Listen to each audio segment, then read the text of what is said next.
Bom, continuando, então o que nós vamos fazer? Vamos calcular aqui o índice de liquidez corrente, o índice de endividamento e o índice de qualidade de dívida da Bunge, desse caso aqui que está no livro do José Carlos Marion. Para facilitar essa explicação, o professor já colocou esses dados, que isso aqui é uma imagem, num Excel. Então vamos lá para o Excel, essas informações estão lá reproduzidas, né? Então eu peguei aqui o ativo circulante 2466 e 1891. Vamos ver? O ativo circulante 2466 1891. Né? Aí eu peguei dentro do ativo circulante e destaquei lá naquela planilha o que é caixa e bancos, o que é aplicação financeira e o que é estoques, para poder calcular alguns outros indicadores. E lá no passivo circulante, eu peguei o total do passivo circulante, o total do passivo exigível de longo prazo e o total do PL. E coloquei aqui no Excel. Bom, nós podemos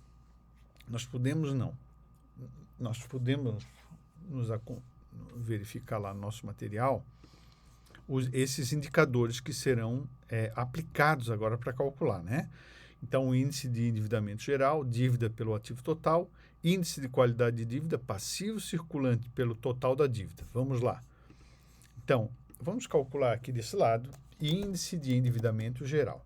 Como é que a gente calcula? A dívida total dividido pelo total do ativo, né? O ativo aqui eu não peguei, então já faremos isso já.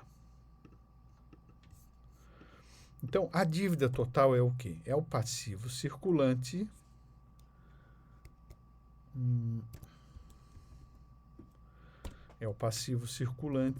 mais o passivo exigível de longo prazo, né? Tudo isso aqui dividido pelo ativo, que o professor vai ter que anotar aqui, né? Vou ter que pegar aqui o total.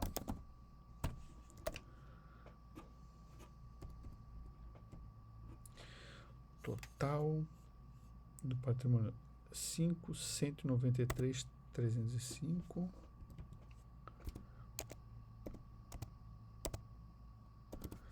e 4.471.893. 4.471.893. É isso? Né? Total do ativo, do patrimônio, do total do passivo, total do ativo tem que ser igual, tá, pessoal?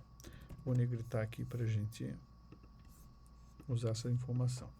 Então, o total do ativo aqui, eu já vou botar o resultado, vou dividir pelo total do ativo para 2007 e vou fazer a mesma coisa para 2006.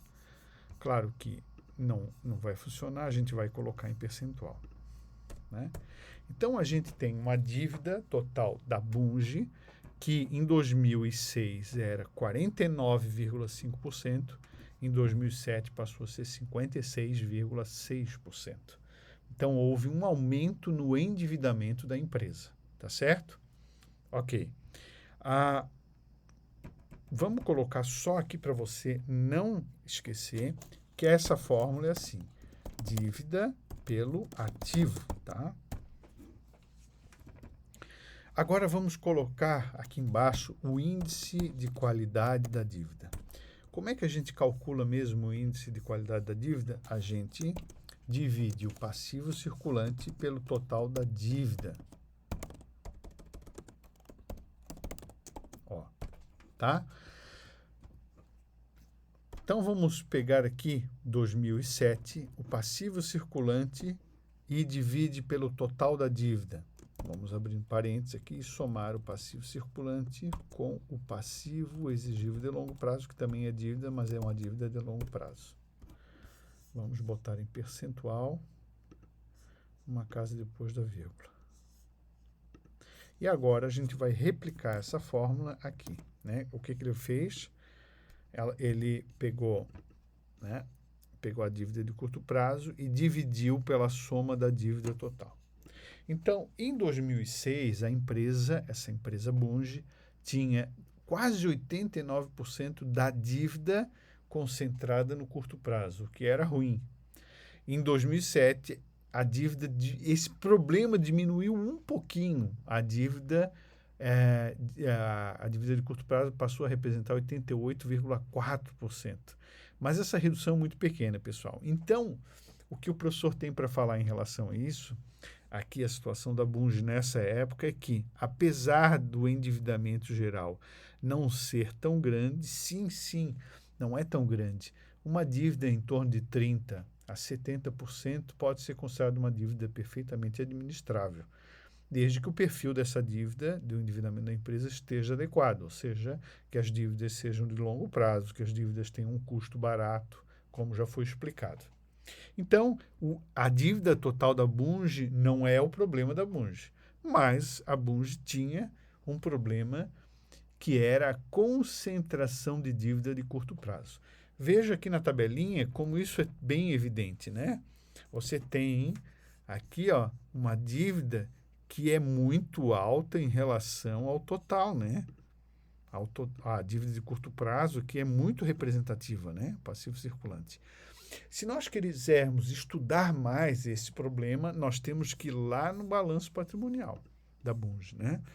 E nós temos que olhar aqui qual é o problema dela.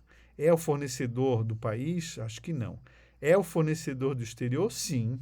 Aqui está o problema da Bunge, né? Vamos marcar aqui. Aqui está concentrada a dívida de curto prazo da Bunge naquela época. Tá certo? Vejam que os outros números são menores. Temos um problema com fornecedores estrangeiros. Compreendemos o problema do endividamento, conseguimos extrair do balanço patrimonial dessa empresa aí, que é uma empresa verdadeira, né, mas que está sendo usada aqui didaticamente. A data é um pouco atrasada, mas nos serve, né?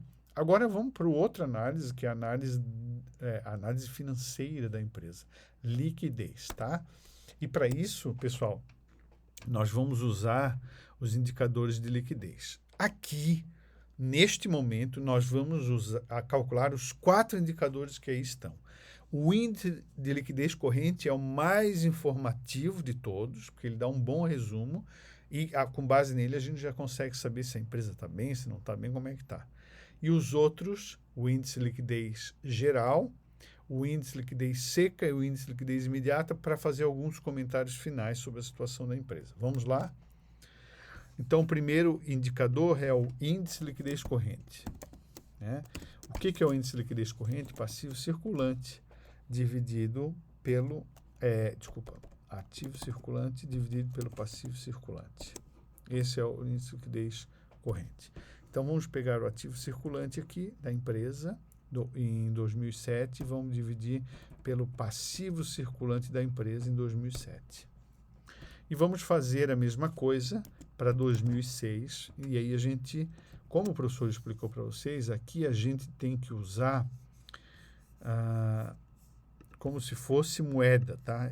Eu não vou botar a moeda aqui, porque senão vai aparecer o cifrão, eu não quero.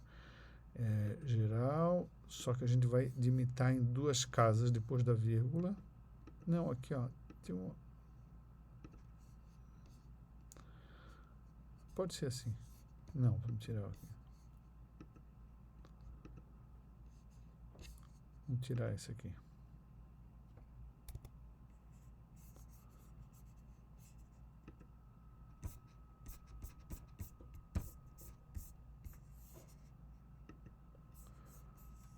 Pronto, está resolvido. Ficou melhor assim. A empresa está numa situação de liquidez em 2006 abaixo de 1, portanto, com um grau de dificuldade para honrar suas dívidas de curto prazo, porque para cada R$1 de passivo circulante ela só tinha 96 centavos de ativo circulante. E em 2007, esse problema persiste, até deu uma piorada. Embora muito parelho o número, houve uma piora, né? Ela agora só tem 95 centavos para pagar cada R$1 de passivo circulante. Vamos olhar o índice... Vou deixar o índice de liquidez geral por último, tá? O índice de liquidez seca. Vamos secar essa liquidez. Então, ativo circulante menos estoque dividido pelo passivo circulante.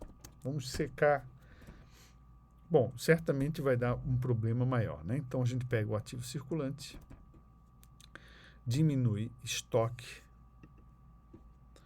e depois divide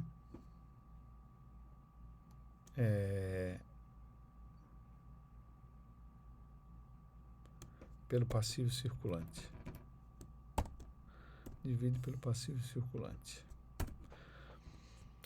E faz a mesma coisa em seguida. Bom, aqui apareceu uma coisa mais evidente. Em 2006, o estoque, o índice de liquidez seca, ou seja, só o que dava para pagar era 68 centavos para cada R$ 1 de dívida de curto prazo. Em 2007, passou a ser só 0,43, só 43 centavos. Houve uma redução grande.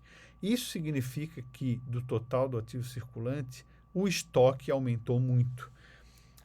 Eu vejo isso no índice e vejo no número. Olha só o que aconteceu no número. De 560, o estoque passou a ser 1.356.000. Como o estoque é o item mais difícil de converter em caixa, ele está revelando ali um problema que foi acentuado de 2006 para 2007. Né? Vamos agora olhar a questão da índice de liquidez imediata, índice de liquidez imediata, né? Ou absoluta.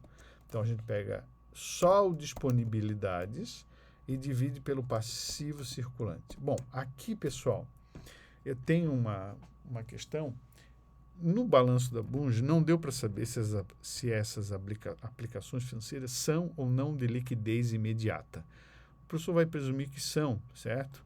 Que a qualquer momento pode baixar aqueles valores, que é a situação mais comum. Então, nós vamos pegar a liquidez imediata, é o caixa e equivalentes de caixa, caixa mais aplicações financeiras, isso é o disponível, vamos botar um parênteses aqui, e dividir pelo passivo circulante. E agora eu vou fazer a mesma coisa lá. Vejam que, se considerar apenas o dinheiro que a empresa tem na mão para pagar as dívidas de curto prazo, que vence até 1 ano, esse dinheiro é nada, né? Praticamente nada. Nesse caso, o índice de liquidez imediata não nos forneceu nada de especial aqui que a gente possa comentar. O de liquidez seca, sim, como o professor comentou. O último indicador é o índice de liquidez geral. Esse indicador, você soma o ativo circulante mais o ativo realizável de longo prazo, que é as contas que vencem no longo prazo, e divide pelo passivo circulante mais passivo exigível de longo prazo. O professor aqui não teve o cuidado didático de proteger aquele parênteses ali, você deve saber que... eu acho que vou... Tá bom. Vamos lá. Ativo circulante... eu não copiei o realizável de longo prazo. Só lá no passivo. Vamos copiar aqui o ativo realizável de longo prazo, rapidinho.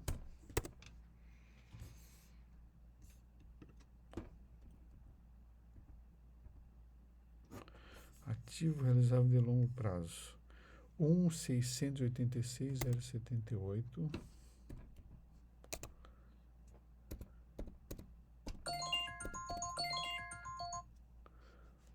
E o outro é realizável de longo prazo, 1.663.622.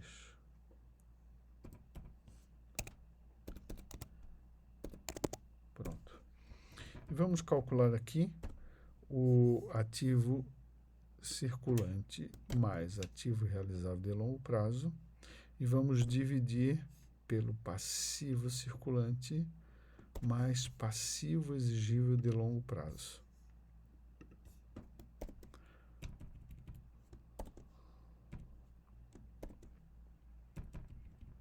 Tem que botar esse parênteses, porque senão o Excel acaba fazendo a divisão antes da soma. E a gente precisa separar, fazer a soma primeiro para depois dividir. Bom, aqui nós temos, então,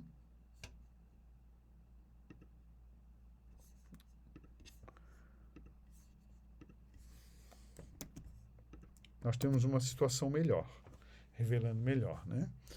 O que acontece? Nós temos a situação da empresa, que ela tinha R$ 1,61 dos ativos de curto prazo mais ativos que realizavam de longo prazo, para cada R$ 1 de dívida de curto e de longo prazo. E isso baixou para 1,41. Piorou, mas revela que se você olhar no longo prazo, a empresa tem capacidade de honrar as dívidas totais. Mas a gente já tinha localizado um problema, que a dívida de longo prazo da empresa era muito pequena, porque o problema que a gente identificou é que a qualidade de endividamento era ruim, a dívida está concentrada no curto prazo, e é tudo dívida externa. E aqui nós vamos olhar lá no balanço da Bunge o que nós temos realizável de longo prazo e onde é que está o problema. Opa, temos um problema latente aqui. Partes relacionadas, valores altos em partes relacionadas. O que são partes relacionadas? São empresas controladoras, joint ventures, sócios, algumas relações ali que as pessoas estão devendo para a empresa, né? Então, longo prazo, porque não tem uma certeza que vai receber isso logo. E tem um imposto de renda e contribuição social diferido, né?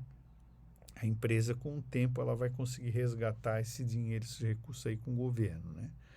Bom, teria que estudar melhor para ver como sai desse nó, né? Provavelmente, se a empresa conseguir transformar aquelas dívidas de curto prazo com fornecedores, aqui, ó, essas dívidas de curto prazo com fornecedores, uma negociação para jogar para longo prazo, a empresa sai do problema de curto prazo que ela vive, tá certo?